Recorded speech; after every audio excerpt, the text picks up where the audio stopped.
o deus Moloque. Ele era um deus com cabeça de boi. E ele ficava sentado numa cadeira, num trono. E tinha uma escadaria, né, que vinha diante dele. No ventre de Moloque tinha uma estrela, um hexagrama, uma estrela de 6 pontas, que hoje é usada como estrela de Davi, que não tem nada a ver com Davi. Eles colocavam fogo nessa fornalha e os pais chegavam com a criança viva e jogavam ali dentro para queimar. Que coisa horrível, bispo. Isso acontece até hoje. Quando Abraão recebe a promessa do Senhor, o que ele diz? Ele a aceita e obedece. Ele é o homem da obediência. E ele recebe a promessa, Rodolfo, ele não recebe porque era lei. Nem a lei veio 400 anos depois por Moisés. Aqui era pura graça. E ele se torna o patriarca de tudo. E ele começa assim: sucedeu depois dessas coisas que Deus provou a Abraão dizendo-lhe: Abraão, e este respondeu: Eis-me aqui, Senhor. Prosseguiu Deus: Toma agora teu filho, o teu único filho, Isaque, a quem amas, e vai à terra de Moriá. Oferece-o ali em holocausto sobre um dos montes que te hei de mostrar. Levantou-se, pois, Abraão de manhã cedo, albardou o seu jumento e tomou consigo 2 dos seus moços e Isaque seu filho. E tendo cortado lenha para o holocausto, partiu para ir ao lugar que Deus lhe dissera. Ao terceiro dia, levantou Abraão seus olhos e viu o lugar de longe. E disse Abraão a seus moços: Ficai-vos aqui com o jumento, e eu e o mancebo iremos até lá. Depois de adorarmos, voltaremos a vós. Tomou, pois, Abraão a lenha do holocausto e a pôs sobre Isaque seu filho. Tomou também na mão o fogo e o cutelo, e foram caminhando juntos. então disse Isaque a Abraão: Meu pai, e respondeu Abraão: Eis-me aqui, meu filho.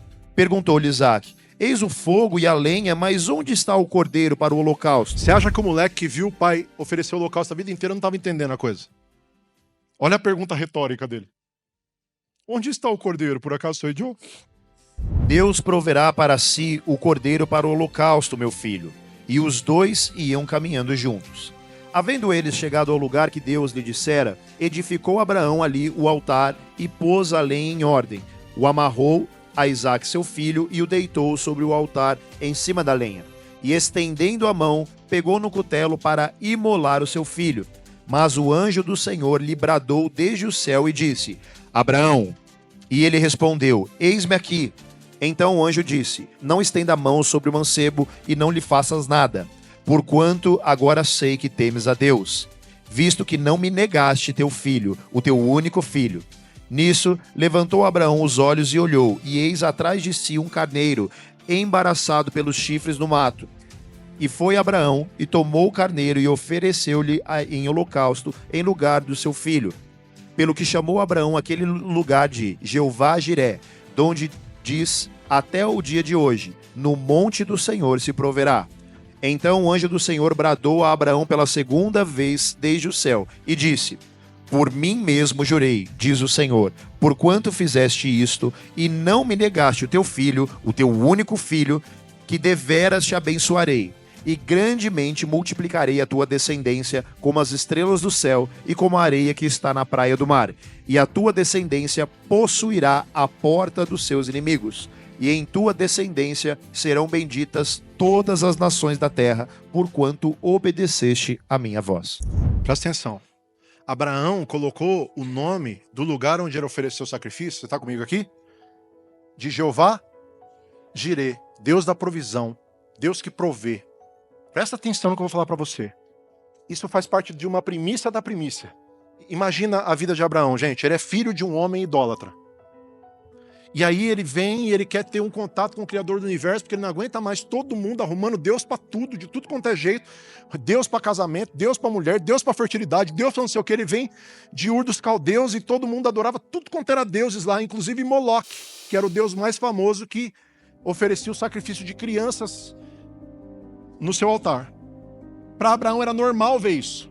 E durante muito tempo eu pensei, meu Deus, Abraão, quando Deus fala para ele, dá o seu único filho, Abraão toma um susto, porque será que ele tomou um susto mesmo? Porque ele vem do lugar onde todo mundo dava o primeiro filho. Um sacrifício. Então para Abraão isso não era novidade. Só que para Abraão, o Deus que nós servimos era uma novidade. Deus tinha acabado de se revelar a ele, Marcelo. Tinha acabado de falar para ele, larga a tua parentela, vai para o lugar onde eu vou te enviar, tal. Ele estava no escuro, ele não conhecia Deus ainda, ele estava começando a conhecer. Aí começa a prosperar tudo, né? Primeiro tem, você sabe que ele dá uma ajudinha para Deus, Ismael, tem toda a história. E aí Isaac, que era o filho que era o primeiro filho dele, com a esposa dele verdadeira, e Deus pede o seu único filho, porque Deus considerava aquele com a esposa verdadeira dentro do casamento a bênção. Você já percebeu? Deus dá dinheiro para Abraão a ponto dele sair do Egito, fazer cagada, quase perder uma mulher lá e sai rico ainda. O Jeová Jirê já estava explícito na vida de Abraão. Ele já tinha tudo, os animais dele já tinham sido multiplicados, ele já tinha concubina, ele estava rico, podre de rico. Não era mais a necessidade de Abraão, recurso. Agora a necessidade dele era o quê? A mulher não podia ter filho, teve o filho, Deus pediu, Deus não matou. O que vai ser? Eu sempre imaginei essa cabeça de Abraão para entregar, devia ser assim. Puxa vida. Então ele é igual a todos os deuses que os meus pais serviam. Ele também está pedindo o primeiro filho. Mas aí eu comecei a perceber que quando Abraão vai subir, ele manda os moços dele, ou os empregados dele, ficarem e fala assim, fiquem aqui porque eu voltarei com o menino. Abraão estava acostumado a fazer sacrifício, ele sabia que o menino ia ser queimado e virar cinzas.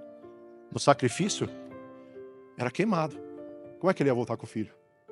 O que eu entendo dessa palavra é que quando Abraão estava subindo, a indignação dele, a oração dele e a fé dele, a confiança dele nesse Deus era dizer assim, Deus, eu falei para eles, olha o ato profético, presta atenção.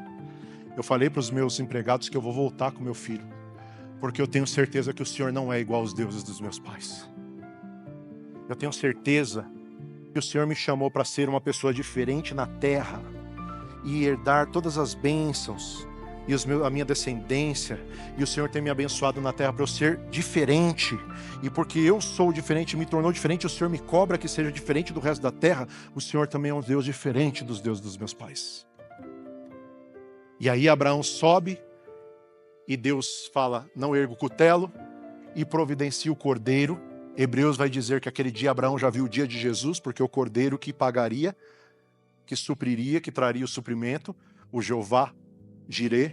Só que teve uma necessidade, irmão. Teve uma diferença na vida de Abraão. Ele entendeu que por Deus ser diferente de todos os outros, ele também precisava ser diferente de todo mundo.